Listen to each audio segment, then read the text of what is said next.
Let's talk about one of the brightest yet most turbulent stars of Elizabethan drama, Christopher Marlowe. Born in 1564, the same year as Shakespeare, Marlowe was the son of a shoemaker in Canterbury. From local schooling to Cambridge, he rose with sheer talent and eventually attached himself to the Lord Admiral's players, making literature his profession.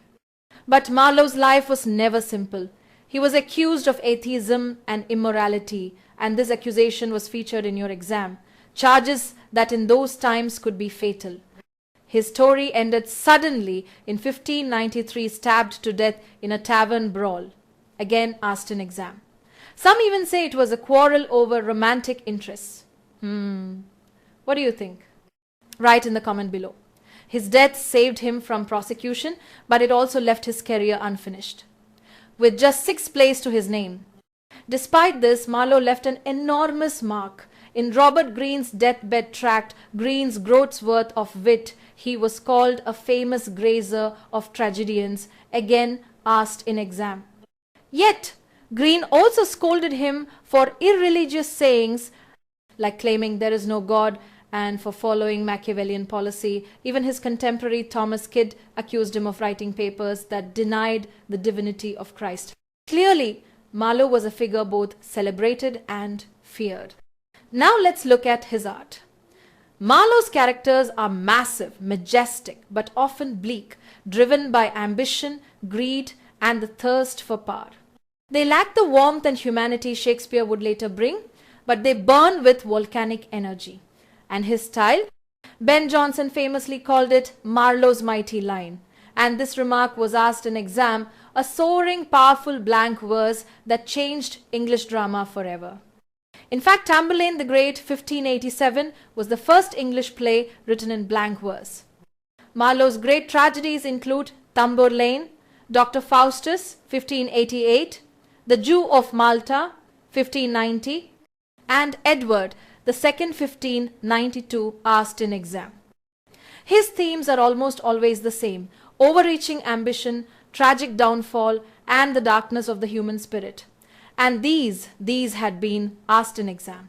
That. He also worked with Thomas Nash on Dido, Queen of Carthage, 1593, again asked in exam, and left behind the fragmentary massacre at Paris. So, what's Marlowe's legacy?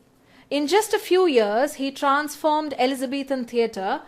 His mighty line gave English drama a new grandeur. His characters embodied epic ambition, and his tragedies paved the way for Shakespeare, though Shakespeare surpassed him with deeper humanity. Remember this for exams. Marlowe's accusations of atheism, his violent death in a tavern brawl, his mighty line, Tamburlaine as the first play in blank verse, and his masterpieces like Dr. Faustus and The Jew of Malta. Short life, but a monumental impact.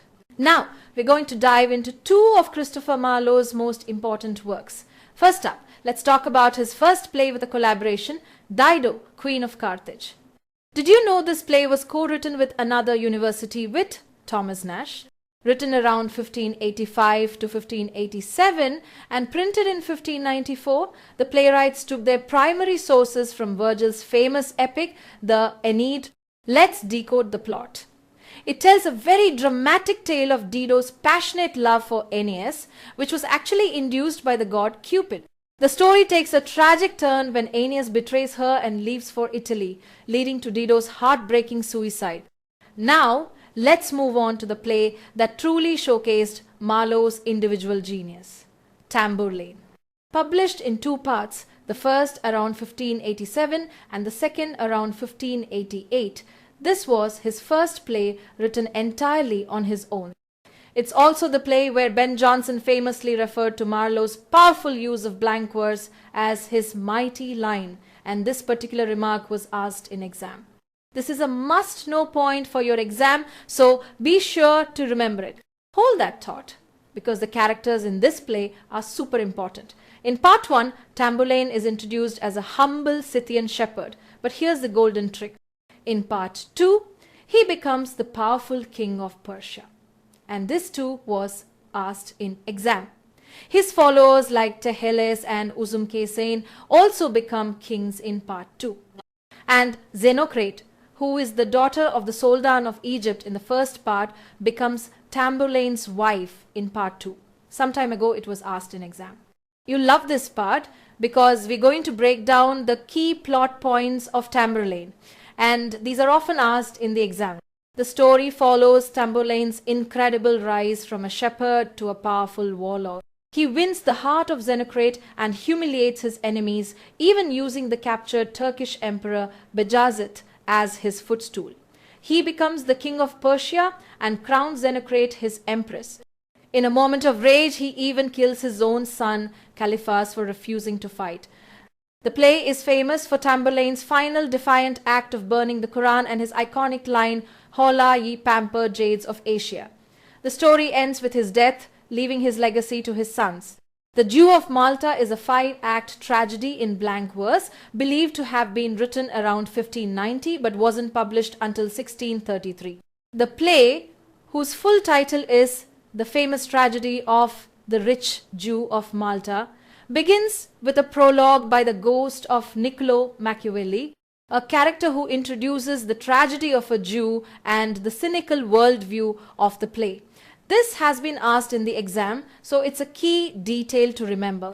The plot follows the life of Barabbas, an extremely wealthy Jew who loses his entire fortune to the governor of Malta after the governor levies a tax on the island's Jewish population. This pivotal moment of loss is a crucial plot point for the exam. In a rage, Barabbas orchestrates a series of cunning and brutal acts of revenge. He manipulates the governor's son and his friend, causing their deaths in a duel.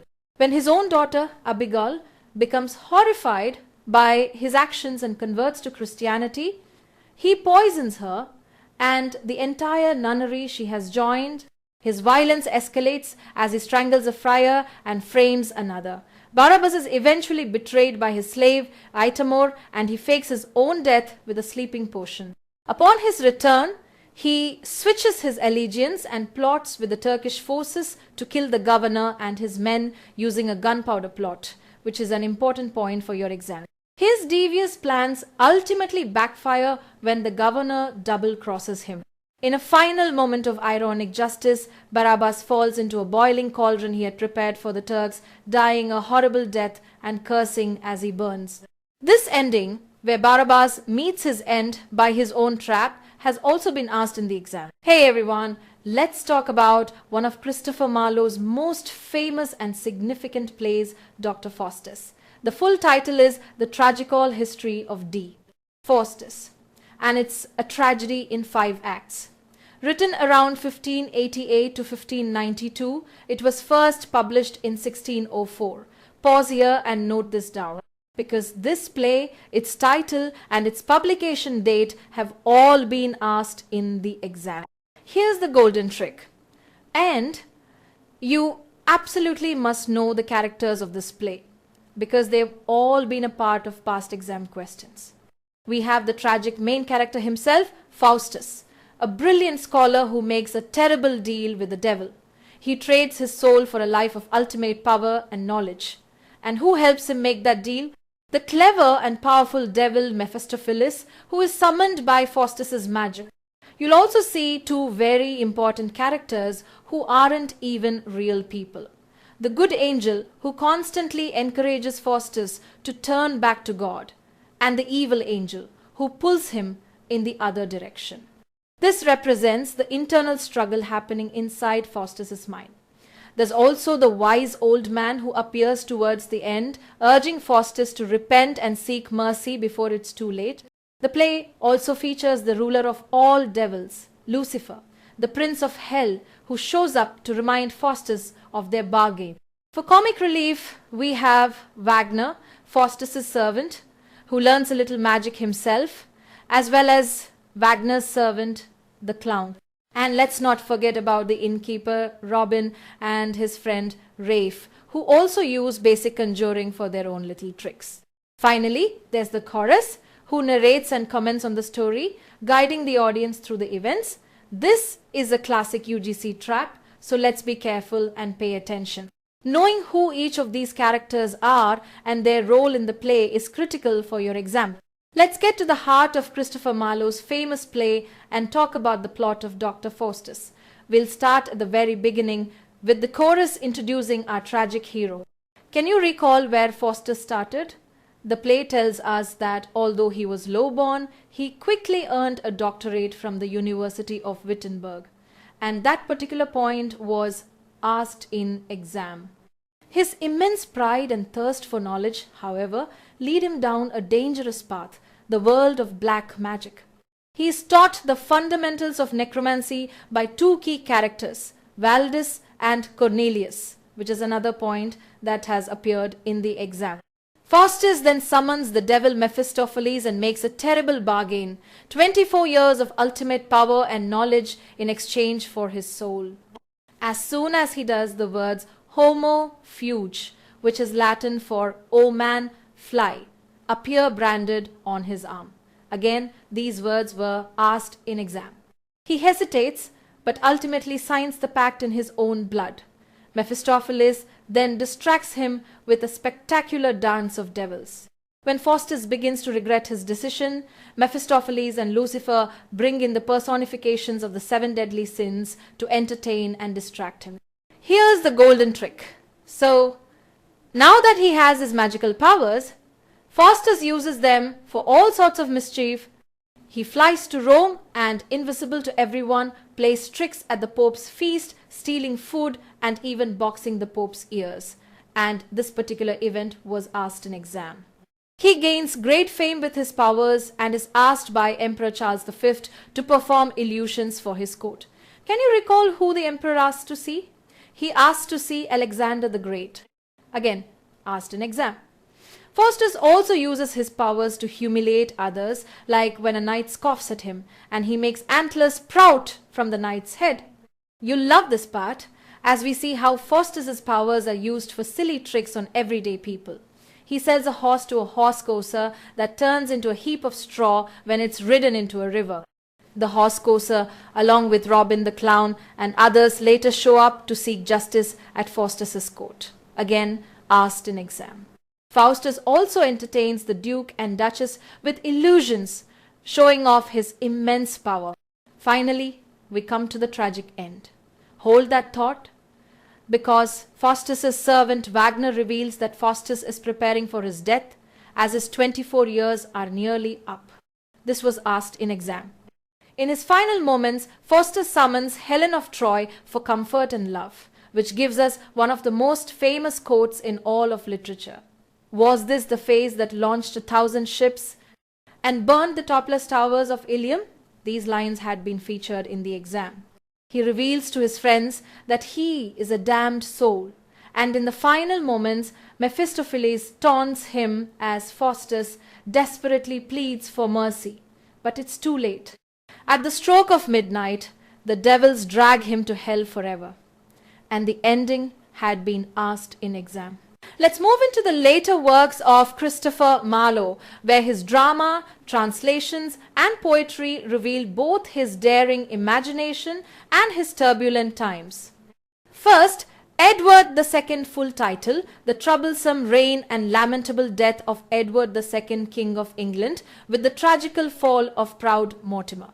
Written around 1592 and printed in 1594, this play dramatizes the troubled reign of Edward II, his infamous relationship with Piers Gaveston, and his tragic murder on the orders of Roger Mortimer. This point was asked in exam.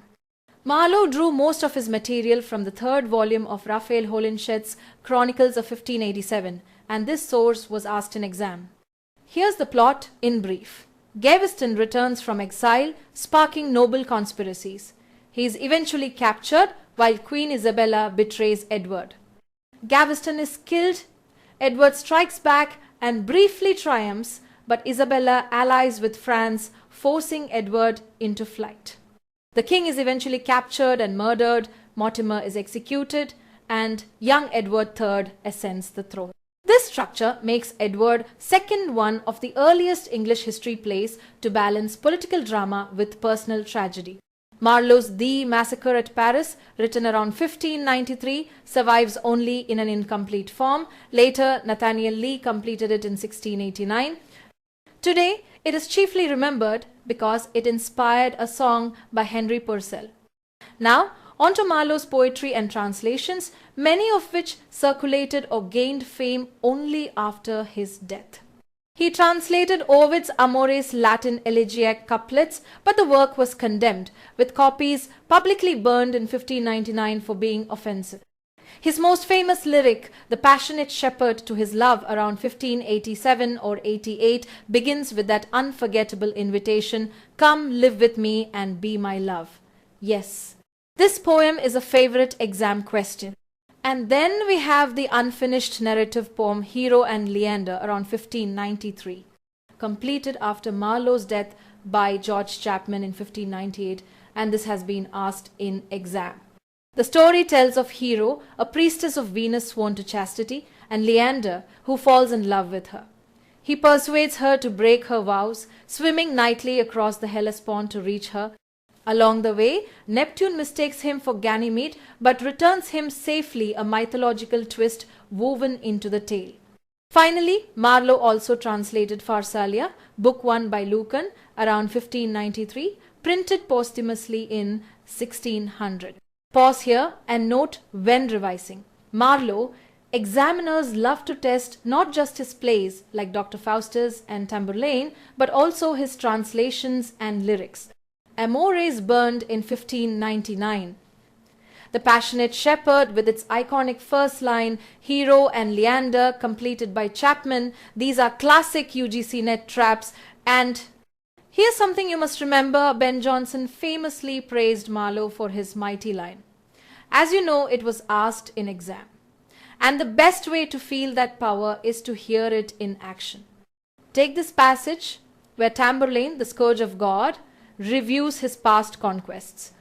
"And I have marched along the river Nile to Majda, where the mighty Christian priest, called John the Great, sits in a milk-white robe, whose triple meter I did take by force, and made him swear obedience to my crown." Notice the rhythm? Each line rolls like a drum beat, each phrase swelling with grandeur. This is blank verse at its peak, unrhymed iambic pentameter, but elevated by Marlowe's fierce energy. Tamburlaine lists city after city, Zanzibar, Nubia, Borno, Damascus, as if the very sound of names becomes part of his triumph. Even when he vouchsafes a league with the Amazonians, the tone remains proud, imperial, unstoppable. This is why Marlowe was such a revolutionary. Before him, blank verse in English drama was tentative. With him, it became heroic, commanding, larger than life. His verse gave the stage its thunder, transforming history and myth into poetic spectacle. So here's the exam anchor. Whenever you see the phrase "the mighty line," think of passages like this one. Long rolling lines, full of sweep and power, announcing Marlowe as the poet who gave English drama its true voice.